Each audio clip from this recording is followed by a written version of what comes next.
What's up, everybody? I'm Lawyer Vince, and welcome back to How to Convince. Today, we're talking about something that drives almost everyone crazy, being interrupted. You know the moment. You're in a meeting, making a point, and someone cuts you off. You're telling a story, and they jump in halfway. You're explaining yourself, and before you finish your sentence, they're already responding. And you sit there thinking, do people even hear me? Am I invisible? Well, here's the truth. Most people who interrupt you aren't doing it to be rude. They're doing it because you're unknowingly leaving conversational openings that invite interruption. So today, I'm going to show you how to fix that. Not by talking louder, but by talking smarter. Here's what we're covering: why people interrupt you and what it really means, the 3 signals you're accidentally sending that invite interruptions, the 5 techniques to hold the floor without sounding aggressive, and finally, your questions for my newsletter. So by the end, you'll know how to speak so people listen.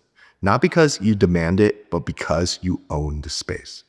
So first, why do people interrupt? It's not because they're rude, but instead it's because of 4 main reasons. Number 1, enthusiasm. Some people interrupt because they're excited. They think that they're connecting, but they don't realize they're stepping on your words. Number 2, ego. Others interrupt to show dominance. They want control of the room, not the conversation. 3, impatience. They think they already know what you're about to say and they want to get there faster. And number 4, poor listening habits. Most people aren't listening to understand. They're listening to respond. Now, here's what most people don't realize. Interruptions aren't always about them. Sometimes they're about the signals you're sending. If you trail off at the end of your sentences, if you fill pauses with or if your tone rises like you're asking permission, people subconsciously take that as an open door. So the fix starts with awareness. You can't control what interrupts you, but you can control what you're signaling. All right, here are the top 3 cues that make people think it's okay to jump in. The first signal is weak punctuation. You speak in run-on sentences that never land. It sounds like an open loop. For example, you say, so I was thinking maybe we could, try something different. That little question mark at the end, see, it's an invitation to interrupt. Say it like this instead: I think we should try something different. It's firm, final, and clear. The second signal is a rising tone. When every sentence sounds like a question, people feel like they can answer it. It's called uptalk. Let your voice drop at the end. That downward tone signals authority. Signal number 3, over-explain. When you talk in circles, people assume you're dumb. Or worse, they think you're searching for your point, and so they jump in to help. Fix it by landing your point and then pausing. That silence communicates confidence. These small shifts make a massive difference. It's not about being louder. It's about speaking with structure so people feel they should wait for you to finish. All right, now let's get into the toolbox. Here are 5 techniques that'll help you hold the floor every single time. Technique number 1 is called the pre-frame. Before you start, set the expectation. Say, let me finish this thought. It'll make sense in a second. It's polite, but it signals you're leading. Technique number 2, the hand anchor. When you talk, use a subtle downward palm gesture. That body language says stay. It grounds your words and shows finality. Technique number 3, pause and look. If someone cuts you off, stop talking. Let them finish, then calmly say, I wasn't finished. Let me complete that thought. No emotion, no edge. You're not asking permission, you're reclaiming your time. Technique number 4, structured speaking. Say, there are 3 things we need to cover. People subconsciously wait for all 3. You've then created a built-in reason for them to stay quiet.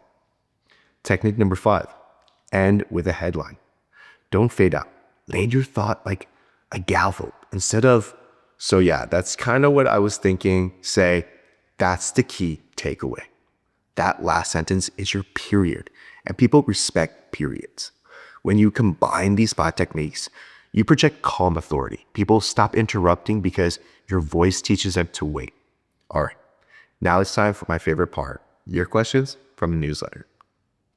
Question number 1. Okay, then, real question. How do I stop taking things so personally at work? Like if my boss gives me feedback, I spiral for the rest of the day. even when I know it's not that deep. Here's the thing. Feedback only feels personal when your self-worth is tied to performance. You're not reacting to what they said. You're reacting to what you think it means about you. Next time, try this mental reframe. When someone gives you feedback, say to yourself, they're describing the work, not defining me. Then listen for the instruction, not the insult. You don't have to agree with every note. Just filter for what's useful and leave the rest. That's how professionals protect peace without taking things to heart. Question number 2. Can you talk about what to do when you outgrow a friend group? Like, they're not bad people, but every hangout just drains me now, and I don't know how to pull back without being weird. Look, outgrowing people isn't betraying. It's growth.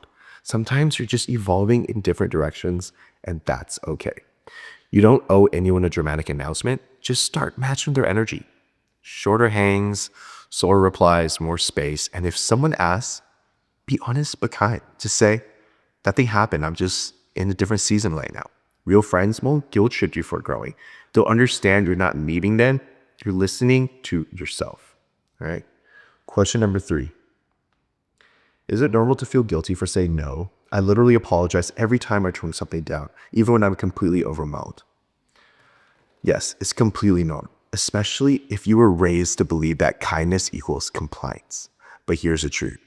Saying no isn't rude. It's honest. You're not rejecting the person. You're protecting your capacity. And guilt doesn't always mean you're wrong. And sometimes it just means you're doing something new. So start small. Say, I can't this time, but thank you for thinking of me. Then stop there. No over-explaining, no apology. Each no builds the muscle that protects every future yes. Question number 4. How do you handle it when someone gives you fake compliments?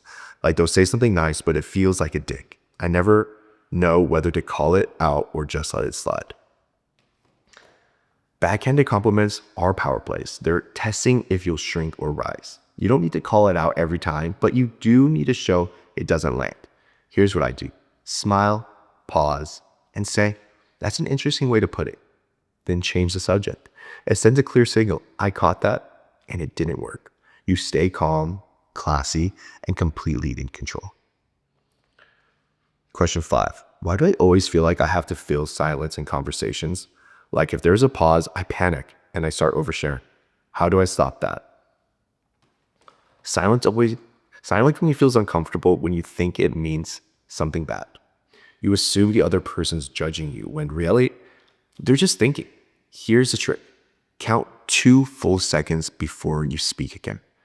That tiny pause retrains your brain to see silence as part of the rhythm, not a red flag. Confident people don't rush to fill the space. They own it. So let the pause do the heavy lifting. That's where your calm power shows up. Here's your challenge this week. Record yourself talking for 60 seconds. Listen for 3 things. Do you trail off? Do you fill space? Do you rise in tone at the end of your sentences? Then practice landing your points with downward tone and a pause. That's how you train your voice to hold the floor. If this episode helped you, subscribe, like the video, and join the newsletter. Drop a comment that says, I own the floor, so I know you made it to the end. I'm Lawyer Vince, and this has been How to Convince. Thank you so much for being here. And remember, speak with presence, not pressure. I'll see you same time next week.